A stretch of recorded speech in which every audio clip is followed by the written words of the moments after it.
Friends, మన జీవన రేఖ లోపల మనము అన్నిటి గురించి తెలుసుకుందాం అనుకున్నాం కదా.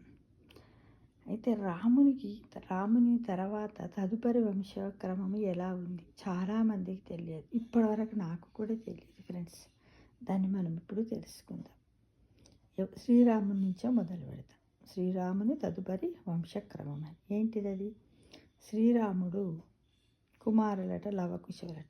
లవకుశల కుమారుడు అతిథుడట. ఎవరికి పుట్టాడు మరి? కుశునకు పుట్టిండట. వాని పేరు అతిథి. అతిథి కుమారుడు నిషధుడు. నిషధుని కుమారుడు అబుండు. అబుండు కుమారుడు పుండరీకుడు. పుండరీకుడి కుమారుడు క్షేమధ్వజుడు ధనుడు.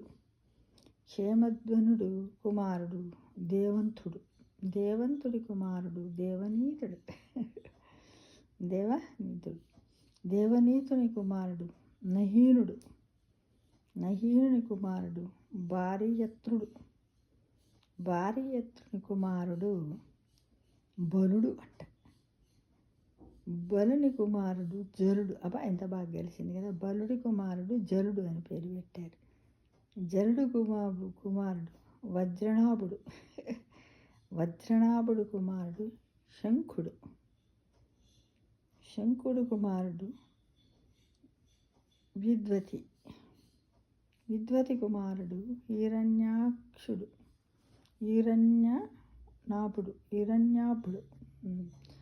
హిరణ్యాభుడు కుమారుడు ఋష్యుడు. ఋష్యుడు కుమారుడు ధ్రువసంధి. ధ్రువసంధి కుమారుడు సుదర్శనుడు. సుదర్శనుడు కుమారుడు అగ్నివర్ణుడు. అగ్నివర్ణుడు కుమారుడు శిశుడు. శిశుడు కుమారుడు రాజశ్రేష్ఠుడు. రాజశ్రేష్ఠుడి కుమారుడు బుశ్రుషుడు.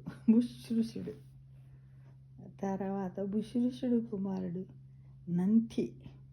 నంతి కుమారుడు మహస్వతుడు.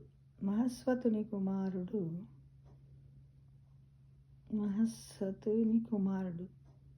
విశ్వసాహి.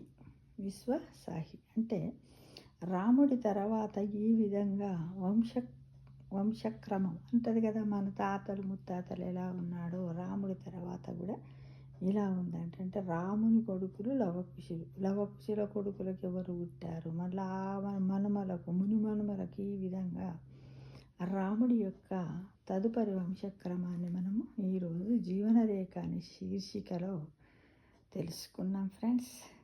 తప్పకుండా మనం తెలుసుకోవాలి. రామాయణ భగవత గాథలను మనము తెలుసుకోవాలి, నలుగురికి తెలియజేయాలి. అంతేగా మరి. తప్పకుండా.